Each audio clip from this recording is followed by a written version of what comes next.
what sorts of designs have been the most successful for you? Is it original designs that are completely like new ideas? Is it recreating bestsellers like in a new way? Is it scalable designs, because you've made videos about that as well? Like, what's most successful for you generally? So if you want to say most successful, most sales, I think original designs, because like I said, you're trying to fill that hole in the market, and so there's nothing else out there that competes with it. And so something like this, where it's not original anymore, because a lot of people have done almost the same thing, but at the time it still gets some really good sales because it's original artwork, and there's nothing else like it. But when you try and copy and jump on trends, you may get the quick sale, but it also may be super saturated and you may not get any sales.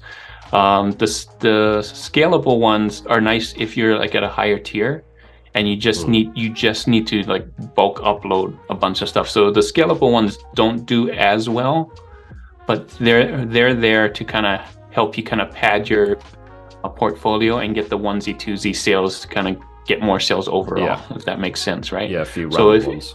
Right. So if you looked at my sales, you'll see that like the ones that make the most sales are the original ones.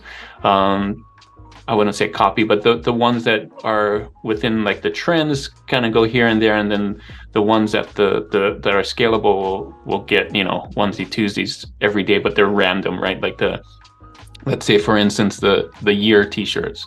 Like I'll get a 1973 sale on Tuesday, and I'll get a 1991 sale on Friday, and things like that, right? So it's very random like that for the scalable ones. So they each have their, but most would be original, I would say. Yeah, I would agree with that. They can definitely all work, and there's good reasons for doing all strategies. But I think what a lot of beginners might do is they see a t-shirt with a low BSR and they think, if I create the same sort of t-shirt, I'll have a low BSR. And usually that t-shirt has a low BSR because it was the first out there, and has sort of established that rank, BSR rank over time. So original ideas are also, for me, are like the best sellers in a sense. I still do scalables a lot. I still sometimes recreate other shirts, and that works. But if you want to get a lot of sales, I think trying to be more creative definitely is necessary. Yeah, and I think that's one of the issues. Like people who are new think, like you said, you know, oh, I found this, I'm doing my research, this does really well, I'm going to just copy it and put it up there. But that's what everybody's doing. You're going to be buried on page 10 or 12. Nobody's going to find your stuff because it looks exactly the same. Those that already have the sales are going to push you down and get the sales. And then you're going to wonder why I'm not making any sales. And it's because nobody's finding you because you're buried, right? Yeah, it's kind of like, you have to imagine it like in a supermarket shelf. Sometimes do this where, say, Hershey's is a great chocolate that everyone's buying. What if 20 companies copied that same packaging? Right. Obviously, they wouldn't stand out. But if you create a chocolate that has a red packaging and put it next to them, that's actually going to be looked at and purchased more likely.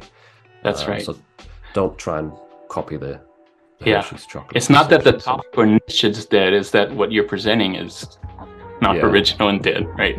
So not interesting enough. Yeah, no, exactly. If you enjoyed that clip, then click here to watch the full episode of Print on Demand Wisdom.